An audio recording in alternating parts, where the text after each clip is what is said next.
இங்கே முடிந்துவிட்ட ஒரு போரை மீண்டும் தொடங்குகிறார்கள். இந்த போர் பல ஆண்டுகளுக்கு முன்னாடி தொடங்கியது. 1930களிலே தொடங்கியது. 1965 இந்த போர் உச்சகட்டத்தை அடைந்தது. 1965 முடிந்த பிரச்சனை, முடிந்ததாக நாம் நினைத்து கொண்டிருக்கும் பிரச்சனை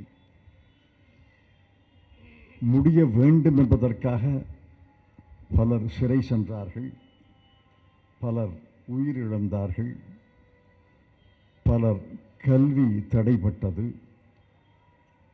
மிகப்பெரிய பிரளயம் தமிழ்நாட்டிலே ஏற்பட்டது. 60 ஆண்டுகளுக்கு பிறகு இந்த பிரச்சனையை ஏன் குழப்புகிறார்கள்? யாரையும் இந்தி பேச வேண்டாம் என்று நாம் சொல்லவில்லை, யாரையும் இந்தி படிக்க வேண்டாம் என்று சொல்லவில்லை, யாரையும் இந்தியிலே எழுத வேண்டாம் என்று சொல்லவில்லை. வட மாநிலங்களில் பல மாநிலங்களில் இந்தி தான் ஆட்சி மொழி, அது வேண்டாம் என்று சொல்லவில்லை. நம்ம என்ன சொல்றோம்னா, இந்தியை எங்கள் மீது திணிக்காதீர்கள். திரு நரேந்திர மோடி அவர்கள் ஆட்சிக்கு வந்து 11 ஆண்டுகள் ஆகிவிட்டன. 10 ஆண்டுகளாக கிளப்பாத பிரச்சனையை 11வது ஏன் கிளப்புறாங்க? இதெல்லாம் ஆழமா யோசிக்கணும். எதற்காக கிளப்புகிறார்?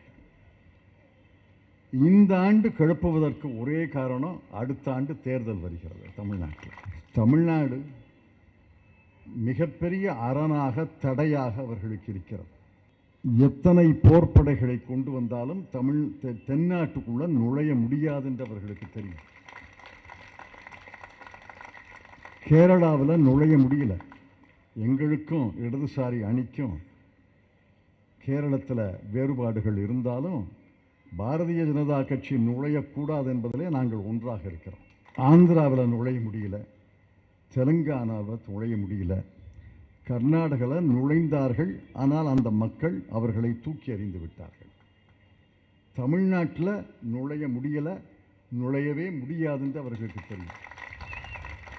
ஆகவேதான் இந்த பழைய ஆயுதத்தை, துருப்பிடித்த ஆயுதத்தை எடுத்து தீட்டி இந்த போருக்கு வருகிறார்கள்.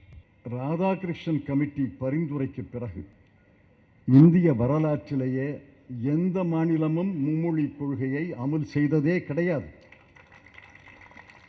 மீண்டும் சொல்கிறேன், எந்த மாநிலமும் மும்மொழி கொள்கையை அமல் செய்ததே கிடையாது. உடனுக்குடன் செய்திகளை தெரிந்து கொள்ள சன் நியூஸ் பெல் ஐகானை கிளிக் பண்ணுங்க.